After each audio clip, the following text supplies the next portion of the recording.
urban legends. A dark facet that lurks within the hinges of our society. Throughout the years, generations have been haunted by these stories of terror and anguish. Tales such as Bloody Mary, the vanishing hitchhiker, the hook, and of course, the woman on LSD who thinks her baby is a turkey. There is one story in particular, though, whose origins are solely secluded to a small island that rests beneath the Bay Bridge. Yerba Buena Island, the island of the Phantom Cow. Ages ago, a mother cow lived peacefully with her cuddly calf on what we now call Yerba Buena Island. Until one day their tranquil existence was disrupted by a group of sadistic pirates. Knowing the small calf would be more delicious than its mother, the pirates devoured it without remorse. Legend has it that to this day, the spirit of the mother cow can be heard mooing in the midnight fog, searching for her lost calf.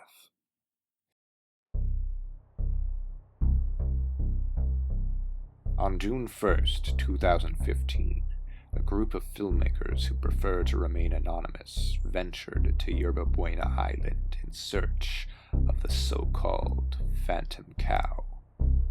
This is what they saw.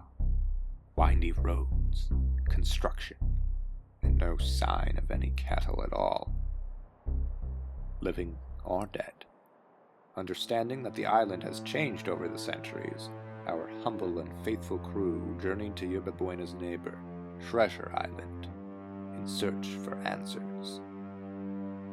It is here, at the Treasure Island Museum, that they hope to gain more insight as to what Yerba Buena Island may have looked like back before the grasp of civilization took hold. So Yerba Buena Island was pretty much empty because this was before the Bay Bridge had been built. So there was kind of no way to get out to it. Yerba Buena Island has very high rock cliffs, so it was hard to get onto. So people would be in the San Francisco area and they would see the island, but they wouldn't really say, oh, I want to go out there. People were more going over to Angel Island to explore the bigger ones in the bay rather than little tiny Yerba Buena Island. It is true. Yerba Buena Island does have extremely high cliffs that make it seem almost impossible to scale. However, is it possible that settlers avoided the island for some other reason as well? Maybe an unspoken rule existed amongst travelers to stay away from Yerba Buena Island in fear of encountering an earthbound spirit. Intrigued by the premise, our humble and faithful crew has sought out the knowledge from someone who contains the power and skill of clairvoyance. For those that remain earthbound, I really, from what I've talked to with other psychics, I think it's because they just don't have permission to leave. And they don't realize that their time is over and they really need to move on. Because their death was either so sudden or sometimes violent, that maybe they're still in shock and they don't want to go. Either they have unfinished business or they're here for other reasons that I'm not really clear on. I think there's some things we just can't explain. Yeah. I mean, I've had people go to clear houses for people, and after they go, it doesn't happen anymore. So that poor cow needs to be sent somewhere and hasn't been allowed to kind of leave her body and incarnate.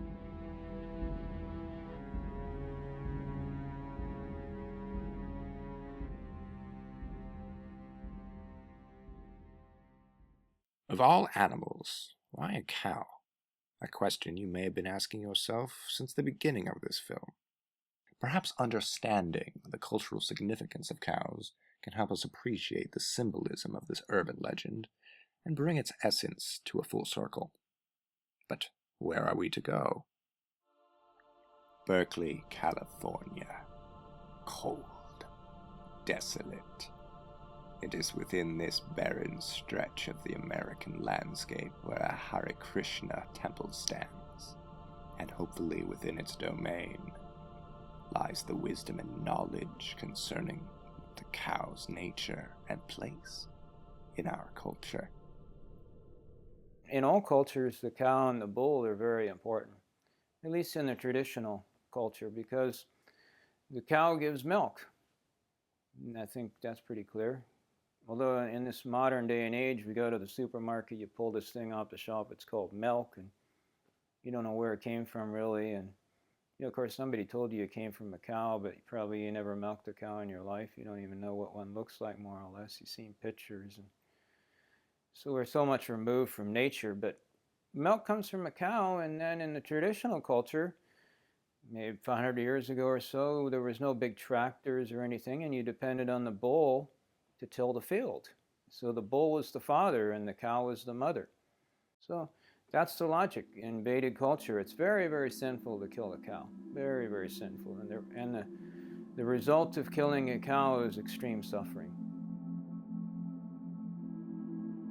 Urban legends, for the most part, have always existed for the sake of being cautionary tales. Don't say Bloody Mary in the mirror. Don't pick up hitchhikers, and of course, don't have babies. Perhaps the phantom cow of Yerba Buena Island is a cautionary tale about ourselves. A reflection, if you will, of our own nature, and to make sure we too do not become pirates. Whether or not you believe in this grim legend, Yerba Buena still rests today, and it will remain there long after we are gone. It will forever be the island of the phantom cow.